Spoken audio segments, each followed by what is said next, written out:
आज क्राइम की दो बड़ी खबरें देश के सामने आई हैं और दोनों का वास्ता कहीं ना कहीं बॉलीवुड से जुड़ रहा है। दिल्ली के निजामुद्दीन इलाके में बॉलीवुड एक्ट्रेस हुमा कुरैशी के चचेरे भाई की हत्या हो गई। ये घटना गुरुवार रात करीब 11 बजे जंगपुरा भगोल लेन में हुई है। दरअसल पुलिस ने यह बताया है कि हुमा के भाई आसिफ कुरैशी का अपने पड़ोस के दो लोगों से मेन गेट के सामने स्कूटी पार्क करने को लेकर झगड़ा हो गया था और विवाद के बाद आरोपियों ने आसिफ कुरैशी पर धारदार हथियार से हमला कर दिया। दूसरी खबर सामने आई कनाडा से, जहां पर एक बार फिर कॉमेडियन और बॉलीवुड स्टार कपिल शर्मा के कैफे पर हमला हुआ है, फायरिंग हुई है। आपको बता दें कि एक ही महीने के भीतर कपिल शर्मा के कैफे पर यह दूसरी बार हमला हुआ है और इस बार हमले की जिम्मेदारी लॉरेंस गैंग से जुड़े हुए गोल्डी ढिल्लों ने ली है। साथ ही धमकी भी यहां पर दी गई है कि अगली जो कार्रवाई है वो मुंबई में की जाएगी। तो दो बड़ी खबरें क्राइम से जुड़ी हुई और दोनों का ही वास्ता कहीं ना कहीं बॉलीवुड से जुड़ा हुआ माना जा रहा है। एक तरफ तो जहां हुमा कुरैशी के चचेरे भाई आसिफ कुरैशी की धारदार हथियार से हमला कर हत्या कर दी गई, दूसरी तस्वीर कनाडा से सामने आती है जब कपिल के कैफे पर एक ही महीने के अंदर 2 बार ये फायरिंग की घटना हो जाती है। और आइए सबसे पहले हम बात करेंगे दिल्ली की, जहां पर अभिनेत्री हुमा कुरैशी के भाई की हत्या कर दी गई। आपको बता दें कि वारदात को निजामुद्दीन स्टेशन के पास रात 11 बजे अंजाम दिया गया। इस वारदात का सीसीटीवी फुटेज भी सामने आ गया है। इसमें 2 बदमाश आसिफ कुरैशी को मारते हुए नजर आ रहे हैं। ये सीसीटीवी फुटेज आप देख रहे हैं। आसिफ पर 2 लोग हमला कर रहे हैं जबकि उनकी पत्नी हमलावरों को रोकने की कोशिश करती हुई नजर आई। आसिफ का आरोपियों से पार्किंग को लेकर पहले से विवाद चल रहा था, जिसको लेकर इनके बीच पहले भी छोटी मोटी लड़ाई हो चुकी है, झगड़ा हो चुका था। लेकिन किसी को भी इस बात का अंदाजा नहीं था कि ये जो मामूली सा विवाद है कत्ल की शक्ल ले लेगा। तस्वीर में साफ दिख रहा है कि 2 हमलावरों ने आसिफ को घेर कर गिरा दिया और फिर उस पर ताबड़तोड़ धारदार हथियारों से हमला कर दिया, जिसमें आसिफ कुरैशी की मौत हो गई है। पुलिस पूरे मामले की जांच पड़ताल कर रही है। 2 आरोपियों को अब तक गिरफ्तार भी किया जा चुका है। वहीं आपको बता दें कि हुमा कुरैशी के पिता सलीम कुरैशी ने बताया कि उनके भतीजे आसिफ कुरैशी का पड़ोसी के साथ घर के मेन गेट के सामने स्कूटी पार्क करने को लेकर झगड़ा हुआ था और उसी में आसिफ पर तेज धारदार नुकीली चीज से हमला किया गया। मुझे तो फोन आया था कल, मैं अपने घर में था तो मुझे फोन आया कि ऐसे एक स्कूटर खड़ा करने के ऊपर दरवाजे के आगे उसने स्कूटर लगा दिया। मेरे भतीजे ने कहा थोड़ा आगे कर ले भाई, दरवाजा तो छोड़ दे। तो इस बात पे लड़ाई दोनों में गुस्सा हो गई। ये 2 लोग थे और इन्होंने मिलकर उसको मारा। छोटी सी बात को लेकर हत्या की है और ये बहुत गलत किया है। और मैं तो कहता हूँ कि जो लोग हैं वो अरेस्ट होने चाहिए और उनको सजा मिलनी चाहिए, सख्त से सख्त सजा।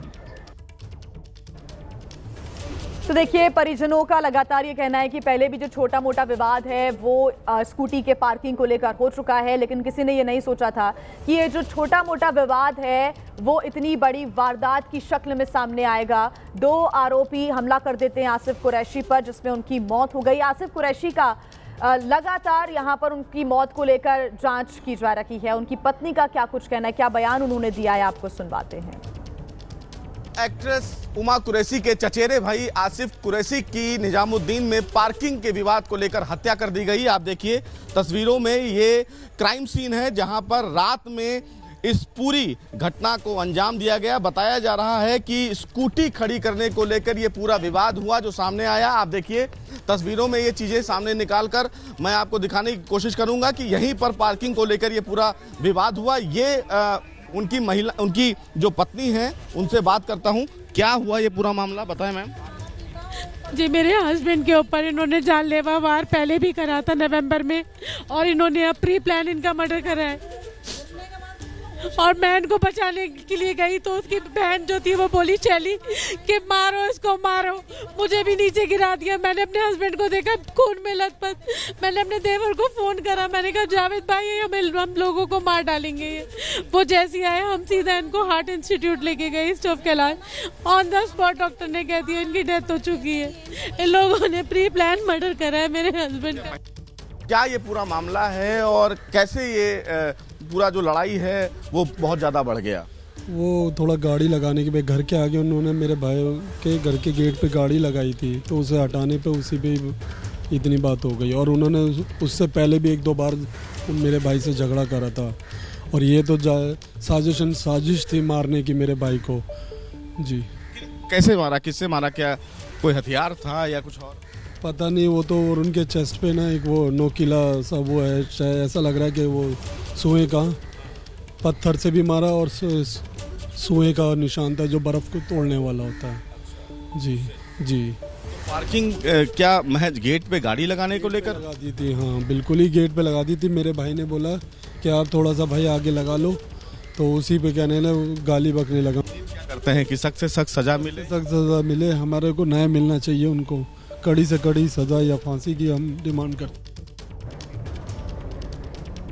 तो हमारे संवाददाता सुशील पांडे लगातार इस खबर पर नजर बनाए हुए हैं। उन्होंने परिजनों के साथ भी बातचीत की है। उनका कहना है कि पहले भी झगड़ा हुआ था, लेकिन सुशील, ये किसी ने नहीं सोचा था कि इतनी बड़ी वारदात यहां पर हो जाएगी। और अब तो आम आदमी पार्टी ने भी कई सवाल खड़े कर दिए, दिल्ली सरकार को निशाने पर लिया है। लेकिन मैं जानना चाहूंगी कि अभी तक पुलिस की कार्रवाई कहां तक पहुंची है, परिजनों की तरफ से क्या मांग की जा रही है? जी देखिए, परिजनों की तरफ से सीधे तौर पर न्याय की मांग की गई है, लेकिन जो हमें जानकारी मिली, अभी हम खुद दिल्ली पुलिस के जो डीसीपी हैं हेमंत तिवारी साउथ ईस्ट से, उनसे बातचीत की। उनकी तरफ से ये कहा गया कि ये केवल महज एक पार्किंग विवाद का मामला था, और जो आरोपी हैं उज्जवल और गौतम, उसमें से एक आरोपी जो गौतम है उस पर पहले भी मुकदमे दर्ज थे।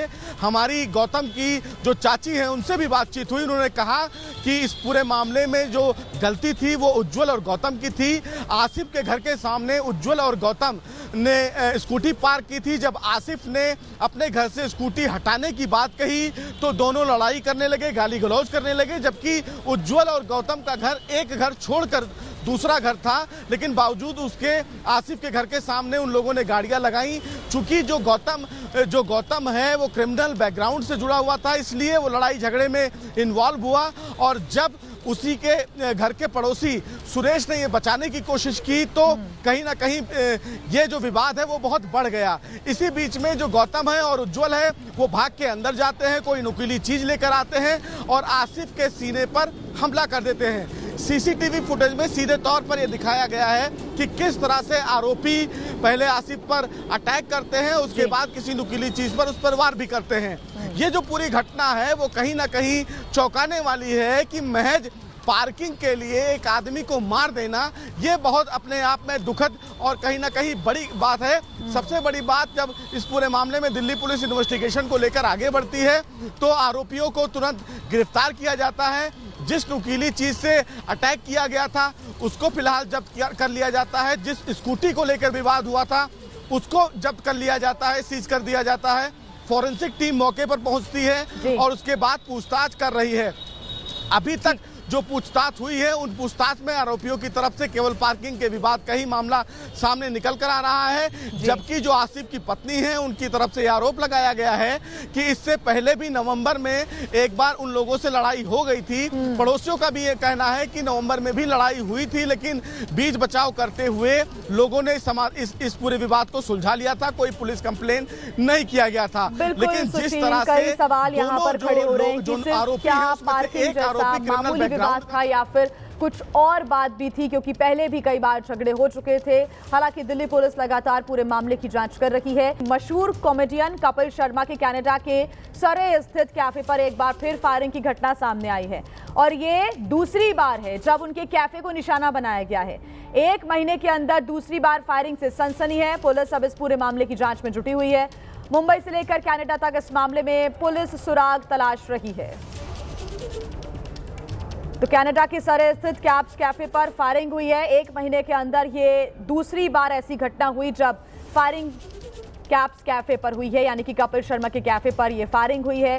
हालांकि राहत की बात है कि किसी भी प्रकार की कोई जनहानि या फिर कोई हताहत नहीं हुआ है, कोई घायल नहीं हुआ है। दहशत फैलाना ये एक बड़ा मकसद। हालांकि इसके बाद जानकारी ये भी मिल रही है कि लॉरेंस बिश्नोई गैंग के ढिल्लों ने इसकी पूरी जिम्मेदारी ली है और ये भी धमकी दी गई है कि जो अगली कार्रवाई है वो मुंबई में की जाएगी। ऐसे में फिलहाल अपडेट ये भी आ रहा है सामने से सूत्रों के हवाले से कि हो सकता है कि कपिल शर्मा की भी सुरक्षा बढ़ाई जाए। घटना का वीडियो सोशल मीडिया पर वायरल हो रहा है, जिसमें कुछ लोग एक कार में बैठकर कैफे की ओर गोलीबारी करते नजर आ रहे हैं, वो भी पूरे 6 राउंड। कैफे पर फायरिंग की जिम्मेदारी गोल्डी ढिल्लो नाम के गैंगस्टर ने ली है, जिसने खुद को लॉरेंस बिश्नोई गैंग से जुड़ा बताया है।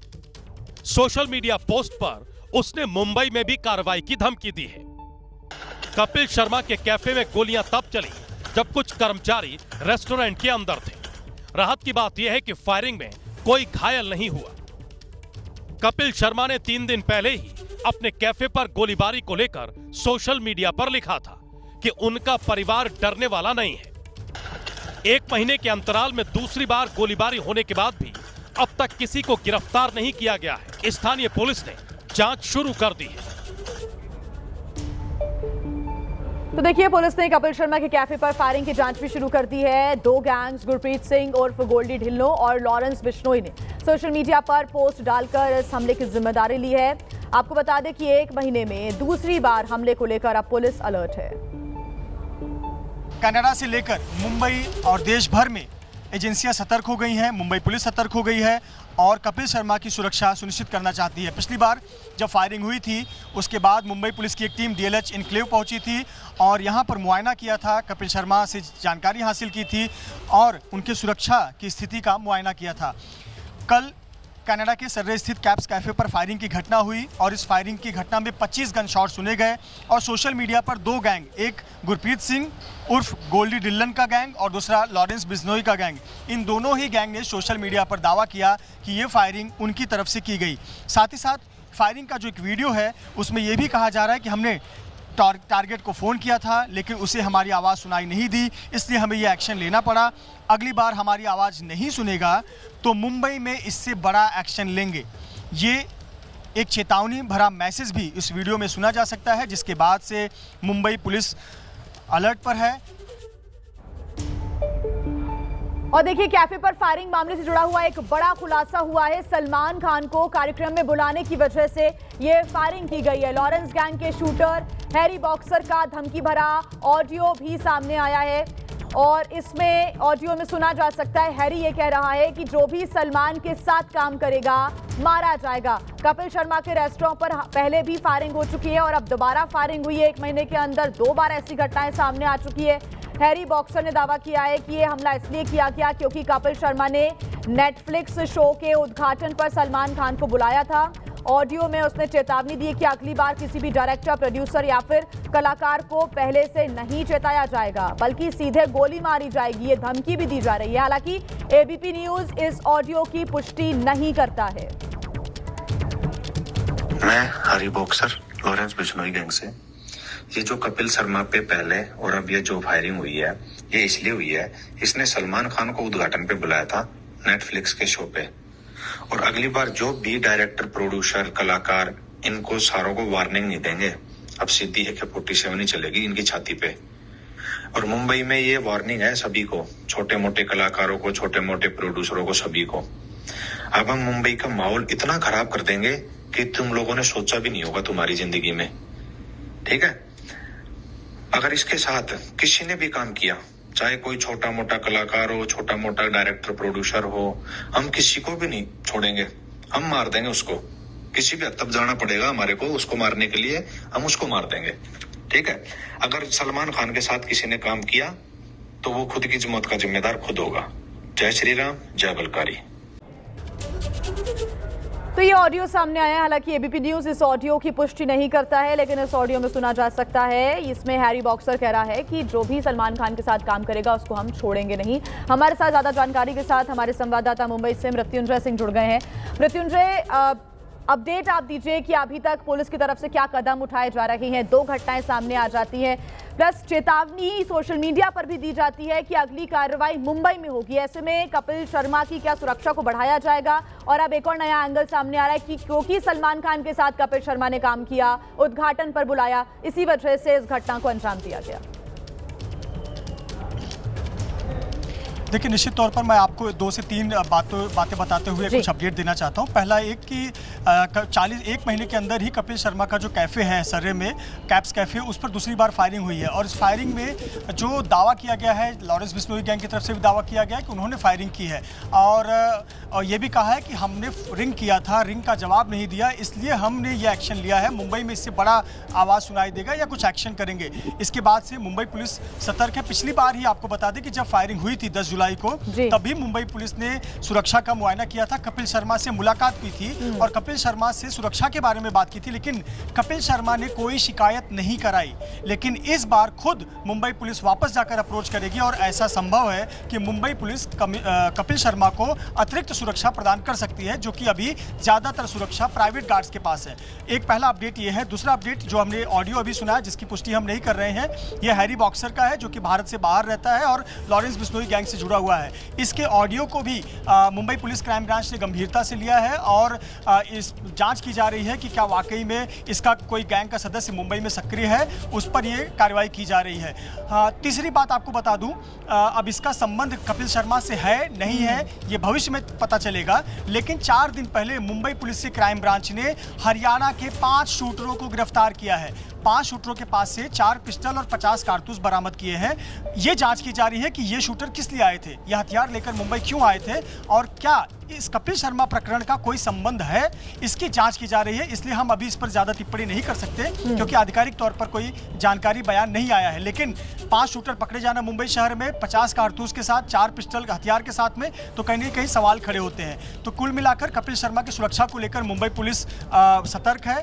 कपिल शर्मा से मुलाकात करेगी और उनकी सुरक्षा बढ़ाएगी, खुद से सुरक्षा देगी, ऐसे हमें सूत्रों के जरिए जानकारी मिल रही है। साथ ही साथ जो ऑडियो, धमकी भरा ऑडियो वायरल हो रहा है, जिसमें क्लेम किया जा रहा है कि जो भी सलमान के साथ प्रत्यक्ष अप्रत्यक्ष तौर पर काम करेगा वो हमारे निशाने पर है, इसे भी मुंबई पुलिस ने गंभीरता से लिया है। अब देखना होगा कि मुंबई पुलिस कागजों पर और एक्शन में किस प्रकार की कार्रवाई करती है। जी मृत्युंजय, क्योंकि जो ये ऑडियो वायरल हो रहा है जिसमें हैरी बॉक्सर ये कहता हुआ नजर आ रहा है, सुना जा सकता है कि अगर कोई भी सलमान खान के साथ काम करेगा तो उसको अब हम चेतावनी नहीं देंगे, सीधे हम कार्रवाई करेंगे, इस तरह की जो चेतावनी है वो दी जा रही है।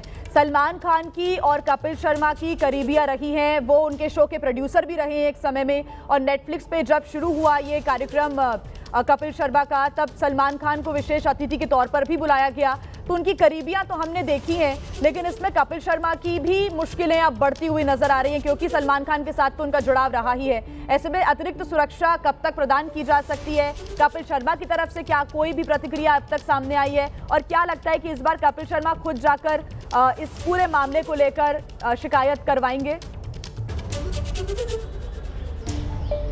देखिए, निश्चित तौर पर बहुत महत्वपूर्ण सवाल है और ये सवाल इसलिए खड़ा होता है क्योंकि हाल ही में 1 साल पहले बाबा सिद्दीकी, जो कि महाराष्ट्र सरकार में पूर्व मंत्री रह चुके हैं, उनकी हत्या सिर्फ इसलिए की गई क्योंकि वो सलमान खान के बेहद करीबी थे। अब कल्पना कर सकते हैं कि ये मामला कितना गंभीर है। हम खुद कपिल शर्मा के घर पर गए थे। इस वक्त ना वो ना उनके परिवार के सदस्य कोई भी घर पर मौजूद नहीं है, पहली बात। दूसरा ये कि मुंबई पुलिस की टीम अपने एंगल से जांच में जुटी हुई है, सुरक्षा को बढ़ाया गया है, सिविल ड्रेस में पुलिसकर्मी जगह जगह तैनात किए गए। एक बड़ी खबर आपको बता दें, वोटर लिस्ट विवाद से जुड़ा हुआ एक बड़ा अपडेट मिल रहा है। कांग्रेस नेता रणदीप सिंह सुरजेवाला ने बड़े आरोप लगाए हैं।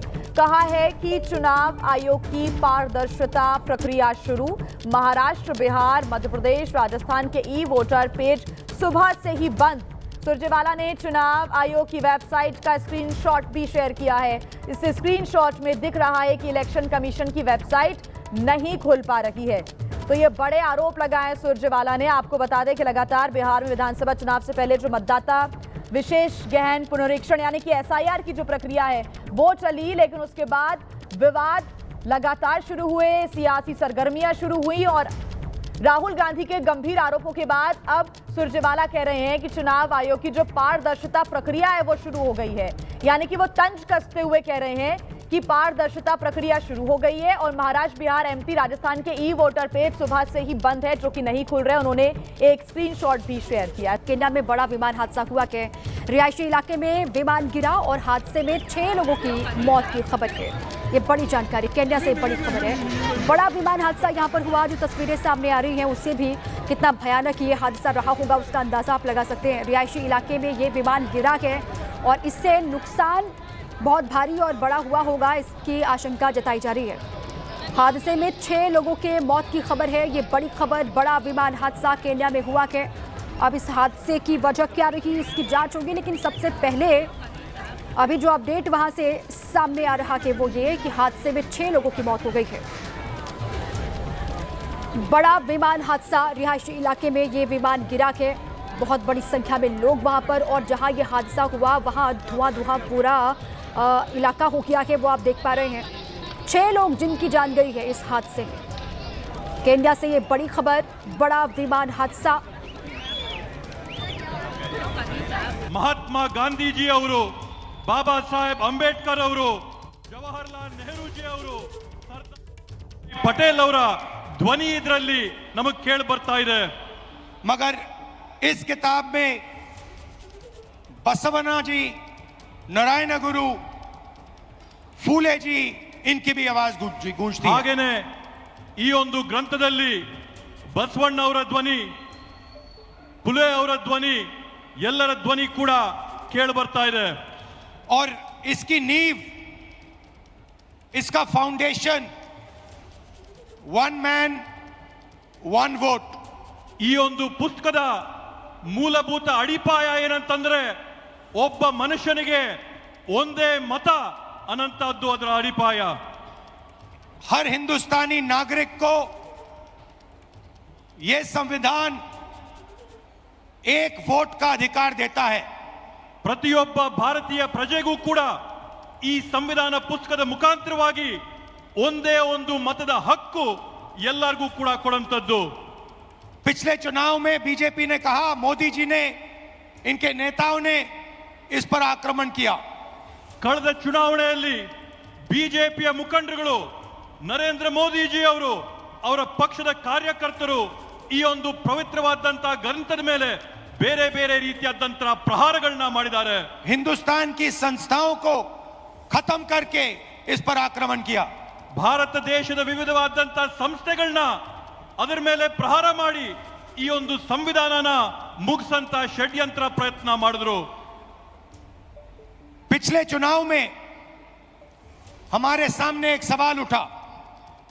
ಕಳೆದ ಚುನಾವಣೆಯಲ್ಲಿ ನಮ್ಮೆಲ್ಲರ ಮುಂದೆ ಒಂದು ಪ್ರಶ್ನೆ ಉದ್ಭವಿಸಿತು। लोकसभा का चुनाव हुआ, उसके बाद महाराष्ट्र का चुनाव होता है। ಲೋಕಸಭೆಯ ಒಂದು ಚುನಾವಣೆ ಆಯಿತು। ಆ ಲೋಕಸಭೆಯ ಚುನಾವಣೆಯ ಬೆನ್ನಲ್ಲೇನೆ ಮಹಾರಾಷ್ಟ್ರ ರಾಜ್ಯದಲ್ಲಿ ಅಲ್ಲಿನ ವಿಧಾನಸಭೆಯ ಚುನಾವಣೆ ಆಯಿತು। लोकसभा में हमारा गठबंधन महाराष्ट्र के चुनाव को जीतता है। ಮಹಾರಾಷ್ಟ್ರದ ಲೋಕಸಭೆಯ ಚುನಾವಣೆಯಲ್ಲಿ ನಮ್ಮ ಇಂಡಿಯಾ ಮೈತ್ರಿಕೂಟ ಅಲ್ಲಿರ್ತಕ್ಕಂಥ ಚುನಾವಣೆಯಲ್ಲಿ ಜಯನ ಸಾಧಿಸುತ್ತೆ। और फिर 4 महीने बाद बीजेपी महाराष्ट्र में विधानसभा जीतती है। ಅದಾದ ನಂತರ ಕೇವಲ 4 ತಿಂಗಳೊಳಗೆ ಬಿಜೆಪಿಯಲ್ಲಿ ವಿಧಾನಸಭೆಯ ಚುನಾವಣೆಯಲ್ಲಿ ಗೆಲುವನ್ನ ಸಾಧಿಸುತ್ತೆ। आश्चर्यजनक नतीजा था। ಇವತ್ತು ಅದರ ಪರಿಣಾಮ ಏನಾಗಿದೆ? हमने पता लगाया तो पता लगा कि 1 करोड़ नए वोटरों ने वोट किया विधानसभा में।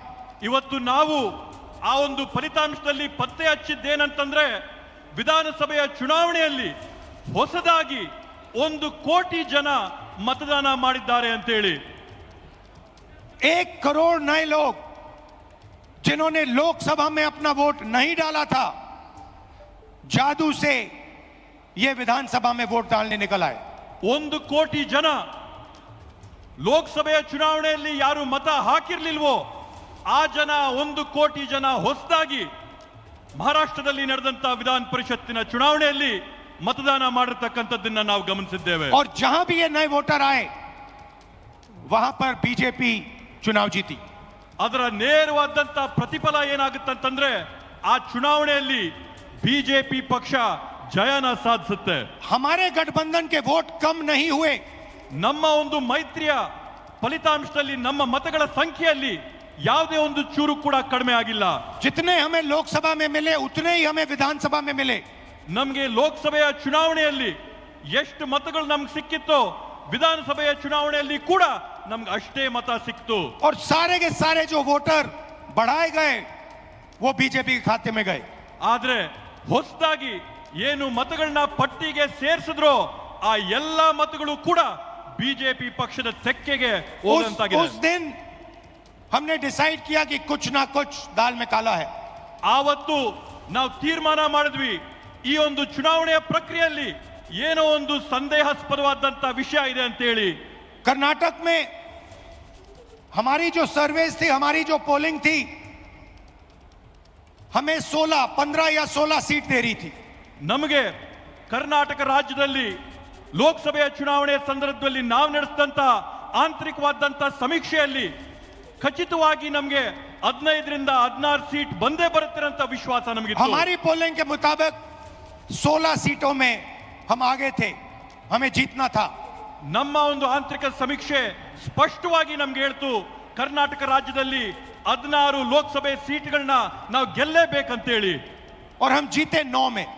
ಆದ್ರೆ ನಮಗೆ ಫಲಿತಾಂಶ ಸಿಕ್ಕಿದಾಗ 9 ಗೆಲುವಾಗಿದ್ದು। तो हमने सवाल पूछने शुरू किए। ಆಗ ನಾವು ಪ್ರಶ್ನೆ ಮಾಡಕ್ಕೆ ಪ್ರಾರಂಭ ಮಾಡಿದ್ವಿ, क्या सचमुच हम ये सीटें हारे थे? ನಾವು ಎಲ್ಲ ಈ ರೀತಿಯಾದಂತ ಚುನಾವಣೆಗಳು ಈ ಕಾರಣದಿಂದಾನೇ ನಾವು ಸೋತಿದ್ದ। चुनाव आयोग से हम वोटर लिस्ट मांगते थे, electronic soft copy voter list की मांगते थे, वो मना कर देते। ನಾವು ಚುನಾವಣೆ ಆಯೋಗದಲ್ಲಿ ಮನವಿ ಮಾಡ್ತಾ ಇದ್ವಿ, ನಮಗೆ ಡಿಜಿಟಲ್ ಕಾಪಿ ಕೊಡ್ರಿ ನಮ್ಮ ಮತದಾರರ ಪಟ್ಟಿ ಅಂತ ಹೇಳಿ ಮನವಿ ಮಾಡಿದಂತ ಸಂದರ್ಭದಲ್ಲಿ ಯಾವಾಗಲೂ ಕೂಡ ಚುನಾವಣೆ ಆಯೋಗ ಆ ಮನವಿನ ನಿರಾಕಾರ ಮಾಡ್ತಾ ಇತ್ತು। वीडियोग्राफी मांगी, उन्होंने नहीं दी और फिर कानून बदल दिया। ಅಂಕಿಯ ಮತದಾರರ ಪಟ್ಟಿನ ನಾವು ಮನವಿ ಮಾಡಿದ್ರೆ ಅದನ್ನ ನಿರಾಕಾರ ಮಾಡಿ ಅದನ್ನ ಬದಲಾಯಿಸಿಬಿಟ್ಟಿದ್ದಾರೆ। और फिर कहा कि 45 दिन के अंदर 45 दिन के बाद वीडियोग्राफी को रद्द खत्म कर देना चाहिए, डिस्ट्रॉय कर देना चाहिए। ಅದ್ರ ಜೊತೆಗೆ ಹೊಸ ಆದೇಶನ ಹೊರಡಿಸಿ ಚುನಾವಣಾ ಮತಗಟ್ಟೆಗಳಲ್ಲಿ ರೆಕಾರ್ಡಿಂಗ್ ಆದಂತ ವಿಡಿಯೋನ 45 ದಿನದ ಒಳಗಡೆ ಹಳಸಂತ ಕುತಂತ್ರನ ಮಾಡಿದ್ದಾರೆ। तो एक लोकसभा में हमने अपनी एनालिसिस शुरू की।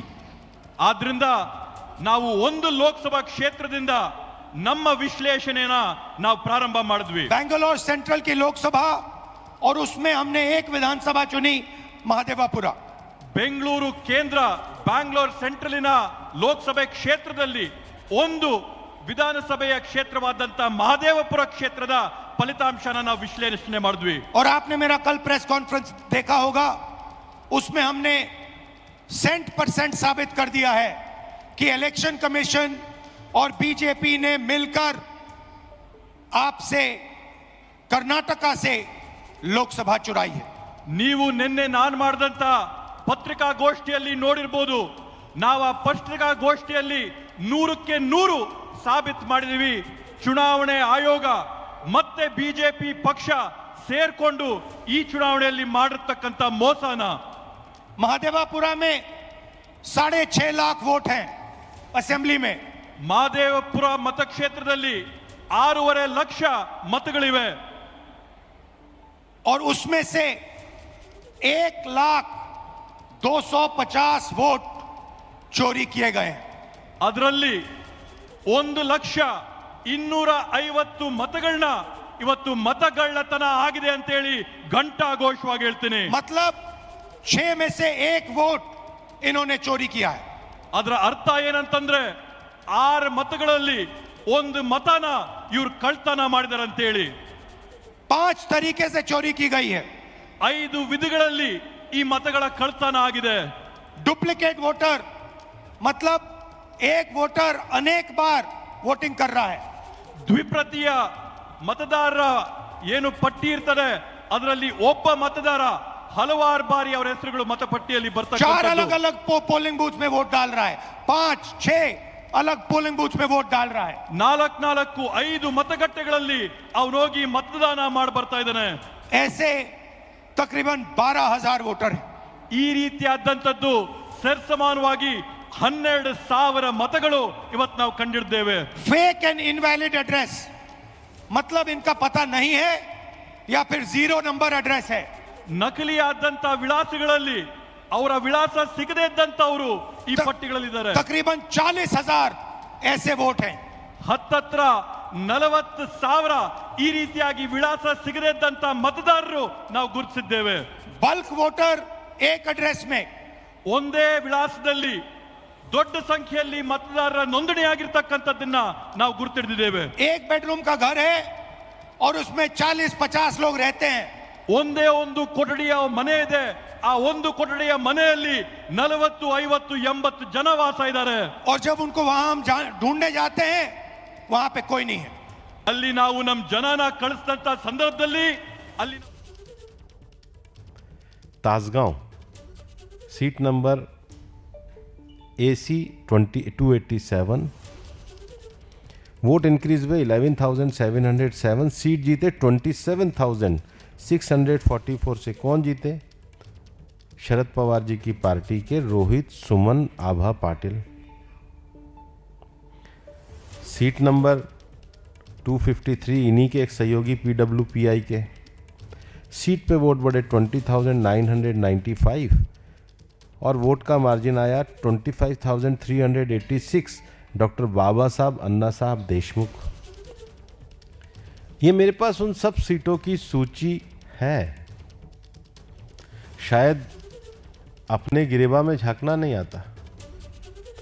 अगर इलेक्शन कमीशन का प्रोसेस जो है उसमें वोट का एडिशन होना डिलीशन होना वो उनकी इंडिपेंडेंट एक्सरसाइज है, लेकिन जीत के मार्जिन में बढ़े हुए वोटों पे कांग्रेस का नागपुर वेस्ट वोट बढ़े 23,000। विकास पांडुरंग ठाकरे वो जीते 5,824 से। तो ये जो राहुल गांधी की जो थ्योरी है ये अपने आप में ही रिजल्ट से ख़त्म हो जाती है। पहली बात तो थ्योरी की बुनियाद ही गलत है, क्योंकि डेटा ही गलत है, स्टार्टिंग डेटा ही गलत है, स्टार्टिंग भी गलत है और अंत तो विनाश पे ही है, झूठ पे ही है। अगर मेरे मीडिया के साथी चाहें तो मैं पूरी लिस्ट पढ़ देता हूं और अनिल बलूनी जी आप सबको दे देंगे और ओपन है।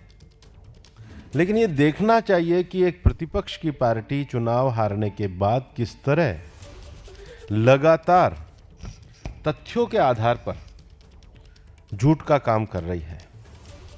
और सबसे ये तो उनकी अपनी चॉइस है, लेकिन अगर उनको आपत्ति है तो कोई फॉर्मल एविडेंस किसी ओथ पे उन्होंने दी हो। इलेक्शन कमीशन में ऐसा नहीं है। उन्होंने एक बार एफिडेविट फाइल करा था सुप्रीम कोर्ट में, बाद में माफ़ी मांग करके आए थे, एफिडेविट में माफ़ी मांग के आए थे। तो अगर है तो ये उनका और इलेक्शन कमीशन के बीच का काम है। लेकिन देश में झूठ से काम नहीं चलना चाहिए। दूसरा, मैं ये जो मॉडस ऑपरेंडी है कि बोलो और भाग जाओ, संसद भी मत चलने दो, संसद में चर्चा मत करो, संसद में चर्चा करने से अच्छा है कि संसद को ही ना चलने दो, तो ये तो तरीका ठीक नहीं है। मैं आपको ये कहना चाहता हूं कि ये जितने भी टर्नआउट और जितने भी फेक न्यूज़ क्रिएट कर रहे हैं, बल्कि देश में जो इलेक्शन कमीशन के डाटा हैं, 5 बजे की एंट्री है, हम तो कहते हैं उसका भी ईमानदारी से, ईमानदारी राजनीति में बहुत बड़ी चीज़ होती है। ईमानदारी किसी भी राजनीतिक दल और राजनीतिक व्यक्ति की जीवन की सबसे बड़ी साख होती है। अगर आपकी बात में ही 60% का झूठ डेटा पे मिक्स हो तो मतलब आपकी क्रेडिबिलिटी बोलने के साथ 60% कम मान के लिखी जाएगी। और इसलिए जो फेक नैरेटिव बनाने की बात करी है, वो फेक नैरेटिव अपने आप में उन्हीं के तथ्यों से पूरी तरीके से ध्वस्त हुआ है। और हमारा ये कहना रहेगा कि हमारे जो संवैधानिक संस्थान हैं, उन संवैधानिक संस्थानों को कांग्रेस पार्टी एक विशेष प्रयास करके एक परिवार के लिए सिस्टेमेटिक ढंग से फेक नैरेटिव के आधार पे उसको छोटा करने का प्रयास कर रही है। लेकिन इस देश का संविधान महान है। बाबा साहब अंबेडकर की जो दूरदृष्टि है, जिसके कारण हम भारत के संविधान के अंतर्गत एक व्यवस्था के अंतर्गत हम कार्य करते हैं, उस संविधान की सर्वोच्चता को हम स्वीकार करते हैं। और ये झूठ के नैरेटिव अपने आप ही जनता ने 3 बार ध्वस्त करे हैं और भविष्य में भी ऐसा होता रहेगा, क्योंकि 60% मार्जिन रखने वालों की क्रेडिबिलिटी इस समाज में रहेगी। आप लोगों को प्रश्न हो तो विनीत।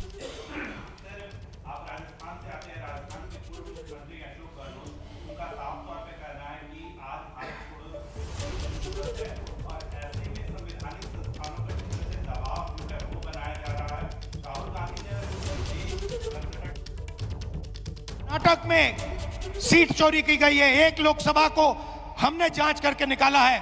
मैं कह सकता हूं कि 1 से ज्यादा सीटें यहां चोरी हुई हैं। ಇವತ್ತು ಕರ್ನಾಟಕದಲ್ಲಿ ನಾವು ಒಂದು ಕ್ಷೇತ್ರನ ಪರಿಶೀಲನೆ ಮಾಡಿ ಆ ಕ್ಷೇತ್ರದಲ್ಲಿ ಆದಂತ ಕಳ್ತನನ ನಾವು ಸಾಬೀತು ಮಾಡಿದೀವಿ। 100ಕ್ಕೆ 100 ನಾನು ನಿಮಗೆ ಆಶ್ವಾಸನೆ ಕೊಡ್ತೀನಿ। ಕರ್ನಾಟಕ ರಾಜ್ಯಾದ್ಯಂತ ನಾವು ಪರಿಶೀಲನೆ ಮಾಡಿದ್ರೆ ಒಂದಲ್ಲ ಹಲವಾರು ಉದಾಹರಣೆ ನಮಗೆ ಸಿಗುತ್ತೆ ಅಂತ ಹೇಳಿ। जो कॉन्स्टिट्यूशन का फाउंडेशनल आइडिया है, 1 मैन 1 वोट, इस पर इलेक्शन कमीशन और उसके के सारे अफसर आक्रमण कर रहे हैं। इसका मतलब वो संविधान पर आक्रमण कर रहे हैं।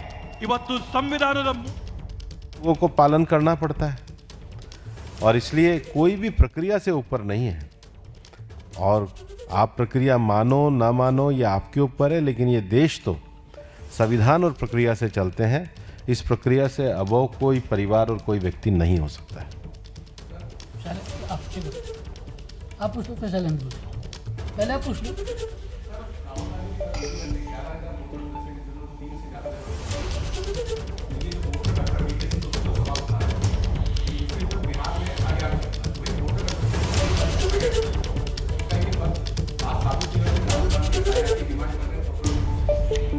नहीं, विषय ऐसा है कि अगर डुप्लीकेशन है तो उसका इन्वेस्टिगेशन कौन करेगा?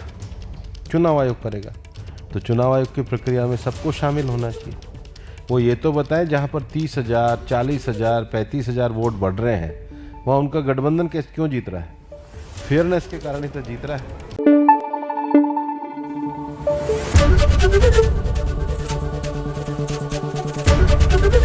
ABP न्यूज आपको रखे आगे।